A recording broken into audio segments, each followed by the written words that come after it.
Buddy, good to see you. Hope you are well. So today I want to talk a little bit about something that I think is really, really important, especially in today's world where we've got so much information flying at us all the time. A lot of it is designed to get us riled up, to sort of get us into a state where we're, um, vulnerable and scared, honestly.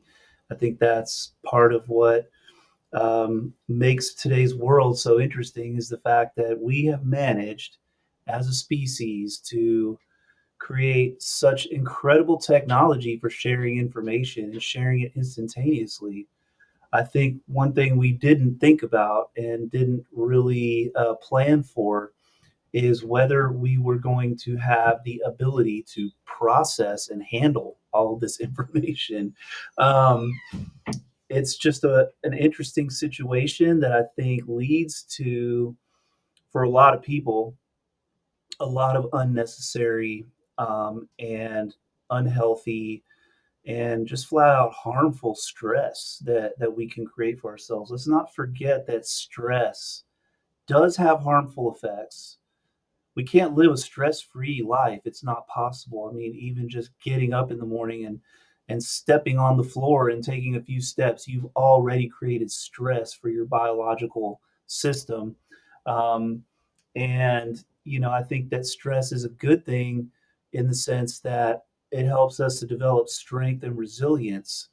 The issue is when stress starts to become really overwhelming and we start to create situations and states that become chronic and lead us to things like anxiety, depression, fatigue, overwhelm, and not just affect our moods, but affect literally the cells and tissues and organs within our body to the point where we can start to have bigger problems. And I think I don't want to, we can go over that stuff if you want to, but I think pretty much at this stage, most people understand some of the long term negative effects that stress can have.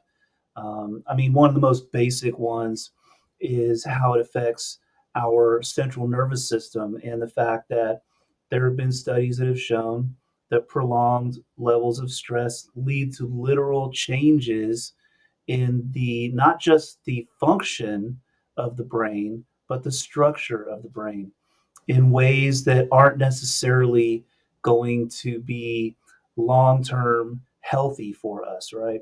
Also, I think everybody knows that long term stress and chronic unmanaged stress can become an issue for the circulatory system and specifically the heart and the circulatory system into the brain. And people who do have high levels of unmanaged stress have more of a tendency to end up with high blood pressure, heart problems, cardiovascular uh, damage, and things like that. So those are some of the most fundamental things I think everybody gets, right? And the point is, we want to really do our best to, in my opinion, I think it's always better, not just from a biological, physical, standpoint in terms of the health of our body, but really just in terms of enjoying our lives, being able to enjoy the day-to-day life that we live, find peace and gratitude and things for all the amazing things we do have, and not let all the noise, and the chatter and and just the overwhelming tidal wave of information that we are generating to just blow all that away and make it so that life on a day-to-day basis is a struggle. So there's this one key that I think that I, sort of stumbled upon, and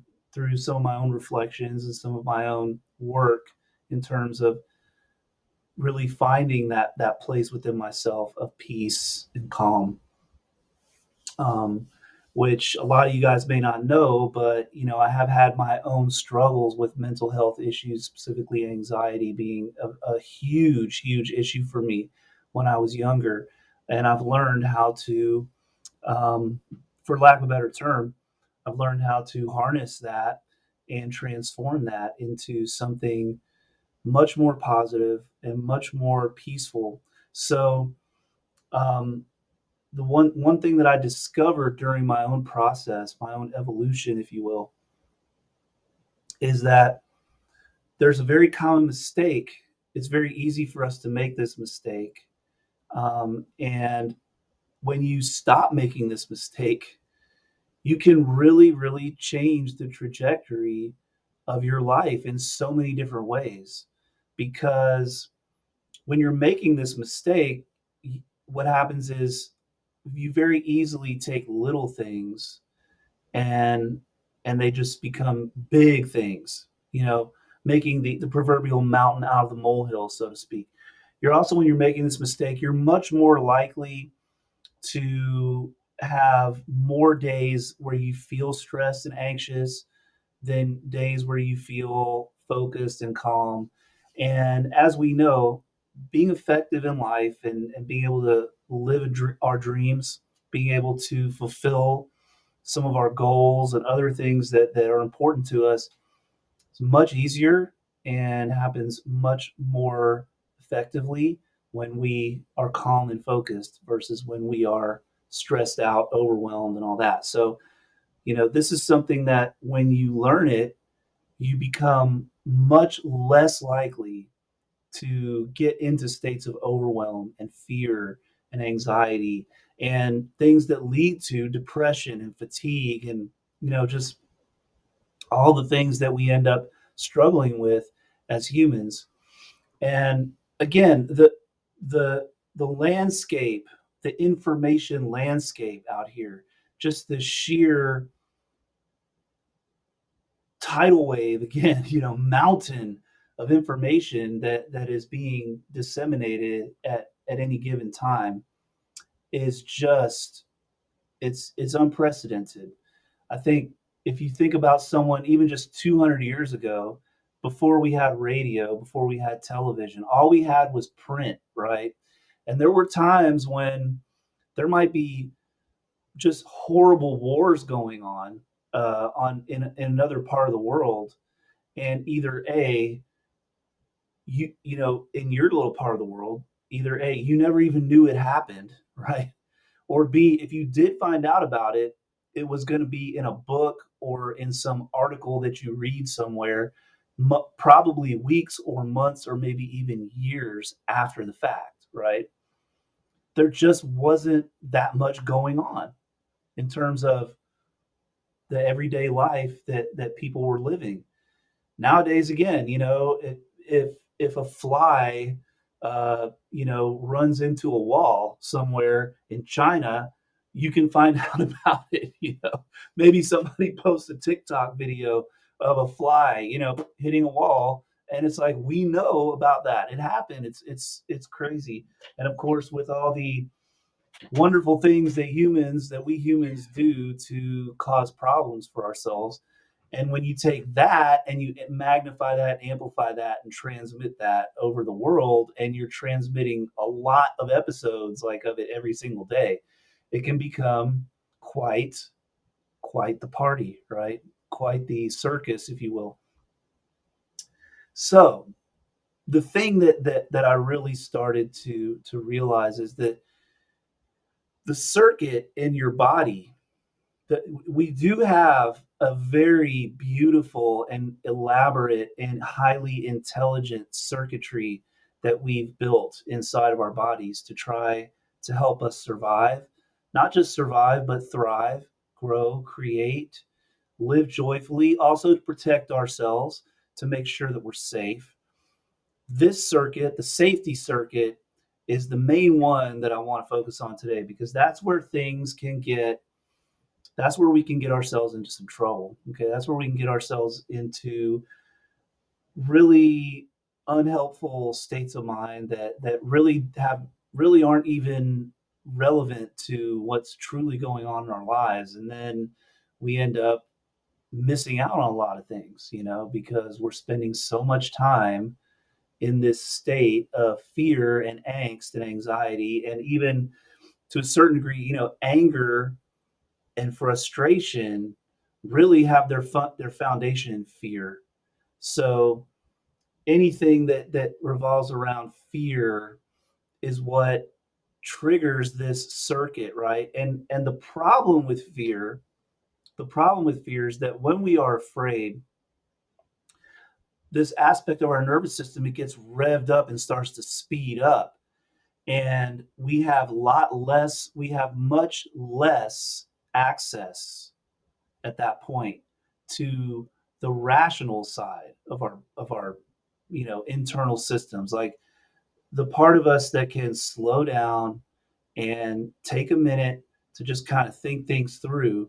When we're afraid, when we feel threatened, that part of our brain, so to speak, of our mind, sort of gets de-emphasized in a certain way. There's a little wall that's built there so that we don't see that. Because listen, this stuff came from caveman times, or from the very earliest times that we've been alive on this planet. um, where we have predators that are coming after us, right? We have lions and bears and other things, and we don't have all of the wonderful tools that we have now to protect ourselves. So we're out in the middle of the wilderness and we are being chased by a hungry lion. You don't have time, okay, to really start thinking things through. You have to act, and you have to act now, and you have to act urgently, right? So the first thing, when this little circuit gets triggered in your mind, okay, the first thing that happens is you become very impatient, and everything seems to be urgent, and it's much more easy you're much more easily frustrated. You just want to keep going, going, going, going. Because why? You have this feeling that something is chasing you, that if you stop, something really bad is going to happen, right?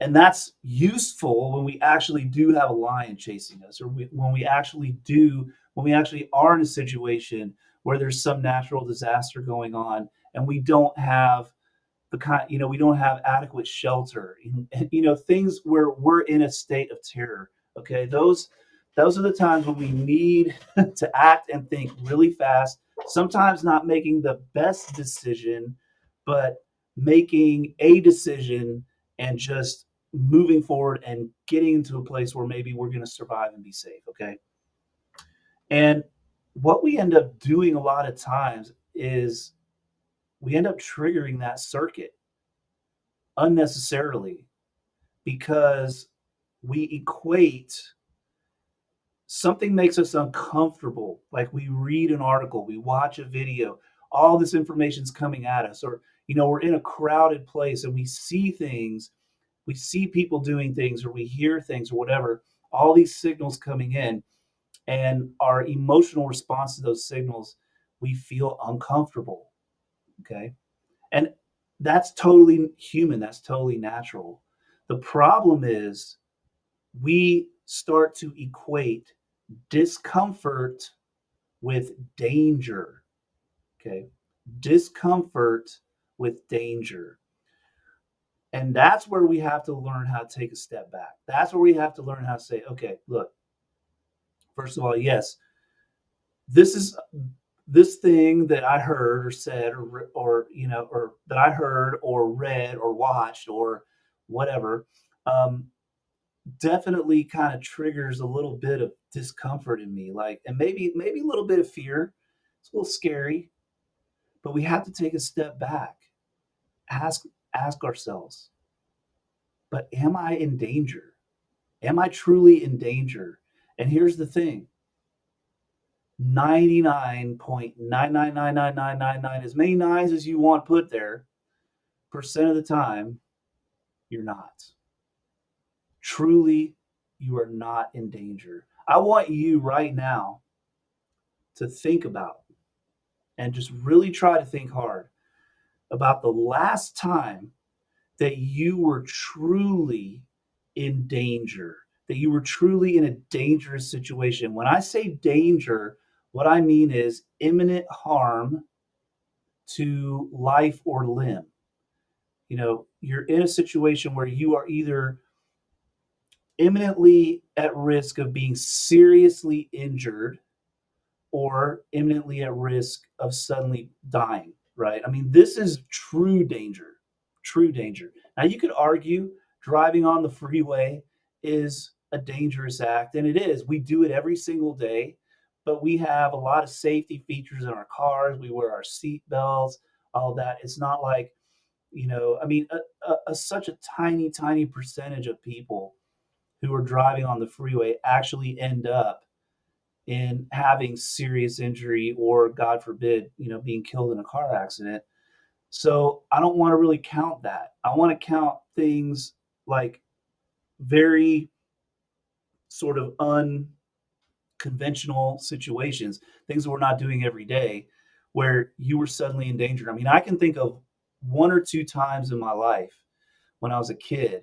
One was that I was out with my friends late at night one night, um, and it was, it was dark outside, and we were crossing a street, and this car came up, and it was like there was a red light, so we were in the street, but the light turned green, and the car sped up. It didn't see us, right?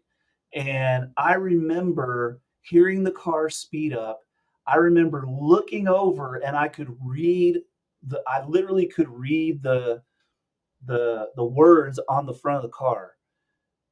And I just remember jumping and diving out of the way of this car, okay? And I mean, it was a close call, okay? I probably came within literally 1 second of being smashed by this car, and I probably would have been killed. This car was going pretty fast, okay? Um, I remember the feeling right after that. I started hyperventilating. My friends were like, "You okay? You okay?" And I was just freaking out. Like, it was like this adrenaline surge went through my body, right? And I was like shaking.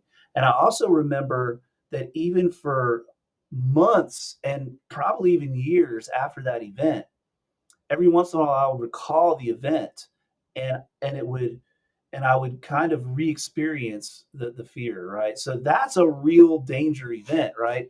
A real danger event that I went through was earlier when I was maybe 10, where we were in Texas, down here in Texas, everybody goes tubing. Everybody uh, you know, you go to the river in the hill country, Guadalupe River, Comal River, Frio River, which is which is Frio, by the way, which is cold, or the Blanco River, and you get in an inner tube, you just float down the river, and sometimes you get to some rapids and some stronger currents, and there's also these little, like, kind of way stations along the river where sometimes they have a little place where you can stop and get out, get lunch, whatever. And sometimes they have at those places, they have these like water slides that you can like, you just go down the water slide, and it's kind of part of the river. They make it so it's like a chute, you know, and goes real fast, and you come out the other side, and then you can like get out, walk up. So a lot of the kids, that's what we would do. But I just remember one time going through that chute and coming out and falling out of my tube. And the current was pretty strong. And it wasn't that I wasn't a strong swimmer, but I remember I made some kind of mistake where I thought something was going to do so, and I accidentally like went underwater and kind of inhaled some water, okay? Because I was a strong swimmer. I was always a strong swimmer. That wasn't an issue. But when I inhaled the water and then like kind of panicked, now all of a sudden the current becomes even stronger. And I was kind of drowning. And if my parents are watching this, you know, sorry, I never really said anything, but I was kind of drowning, and I remember I was struggling, struggling, struggling, and the current was taking me down, and I was over towards the side, and I saw this tree branch, and I just reached up and I grabbed onto it, and it stopped me, and I was like able to come up, and I was like holding on to this tree branch, and I was coughing, coughing, just choking up water. Um, and then I finally was able to like kind of get over to the side and get out of the water. And again, it was another situation where just completely freaked me out, right? So that's danger. And what happens is we in our world today, we really don't experience danger. A lot of us have never experienced true danger in our entire lives. I mean, those are really the only two times that I can think of where in my entire life where I really, really, truly was probably at a turning point of like potentially being severely injured or dying, you know? And that's it. That's it for my entire life. So here's the thing is like we have to learn how to talk to that part of ourselves and sort of calm that part of ourselves down because since we never actually do experience danger, we kind of start looking for it. And we kind of feel like I think there's this weird sort of internal need to exercise that circuit to kind of I don't know, to just sort of feel it and make sure it's working. I don't know what, but the thing is like in the absence of true danger, we end up imagining danger and then getting worked up into a frenzy about something that we're really upset about that is not comfortable. Granted, I'm not saying that there's no reason to be upset. There's no reason to be um, a little bit anxious or whatever. I'm not saying that. But I'm saying that we take that and then we confuse it with actual danger. And as soon as we start to allow ourselves to imagine that we're in danger, that we're actually in real danger, we start to do all kinds of dumb things. Okay. Dumb things, not saying not in an insulting and judgmental way, dumb things, but just dumb things like things that are just not constructive and productive for us to be happy, healthy, and and sane individuals, you know? And we start to treat ourselves and treat other people in these really weird ways because we're not thinking rationally and we're not coming from a place of calm. We're coming from a place of fear and honestly, terror and extreme defensiveness. And it just starts to get out of hand. And obviously there's a scale here. It's not like, I mean, the absolute worst aspect of this, you could say might even be like psychotic or psychosis. But there's a spectrum here, and a lot of us are on that spectrum somewhere where we live our lives in this state of I'm in danger when we're not.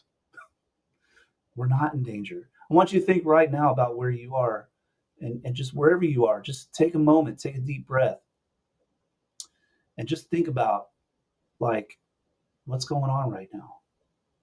You know, like here in my office building, it's very quiet.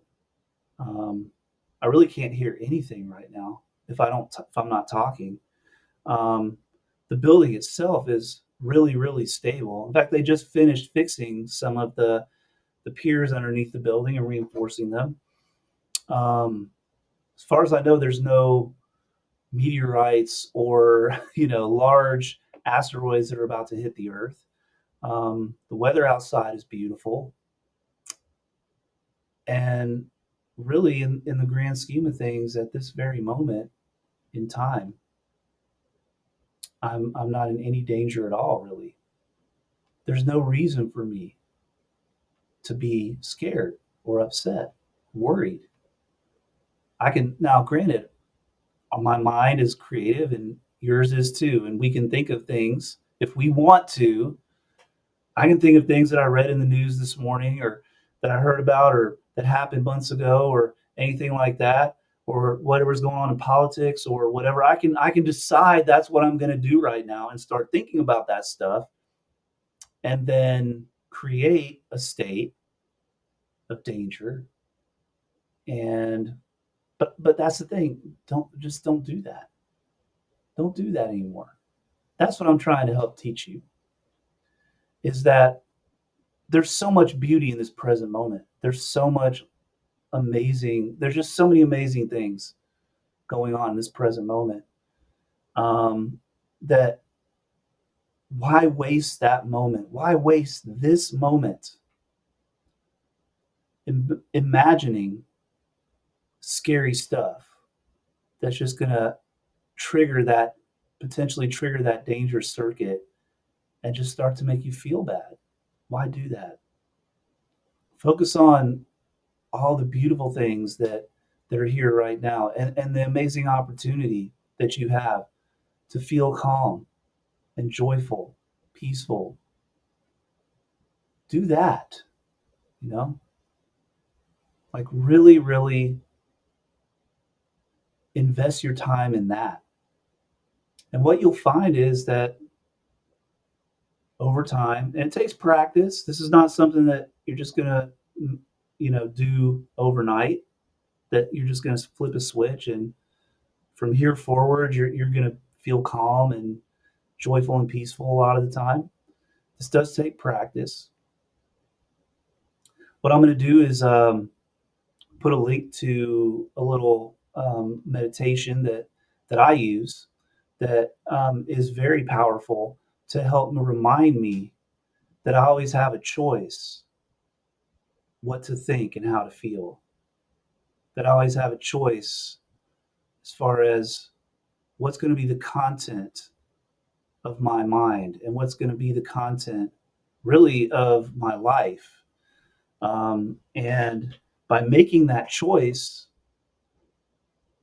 as often as I possibly can, by really living in that state of I have the choice, by living in that empowered state, that's how I've become much, much more skilled at redirecting myself away from that danger state that is that it's a lie. It's just a lie. So a lot of this is we stop lying to ourselves and stop believing the lies that we've been telling ourselves about how dangerous things are and this and that and the other. And we begin to trust again. And we begin to open ourselves up again to the beauty of life in this moment. So I'm going to put a link to that. And I hope that you will avail yourself of that and use it. Use it so that you can show up with more joy, more love, more peace in your heart. And to me, when that happens, we just have a better life. We're happier and we're much more likely to do things that not only that make sense, but also that bring us to a place where we are having a positive impact on others. A thought that I had on the way in today, and I'm going to leave you with this thought. A thought I had on the way into work, riding my motorcycle, which some people would say is dangerous, and I understand that. But on the motorcycle, there's just a certain level of focus that you have to have, right? And something about that focus also kind of focuses my mind. And something that I thought about today is that we want to be the answer to other people's prayers, not the reason that they're praying. Okay. When we live with more joy and more purpose and more peace, we're more likely to become the answer to the prayers of others rather than the trigger for their prayers. So think about that. All right. And I'll see you on the next video. It's great to see you guys, whoever's watching. Really, really good to be here and to be back. All right. Peace.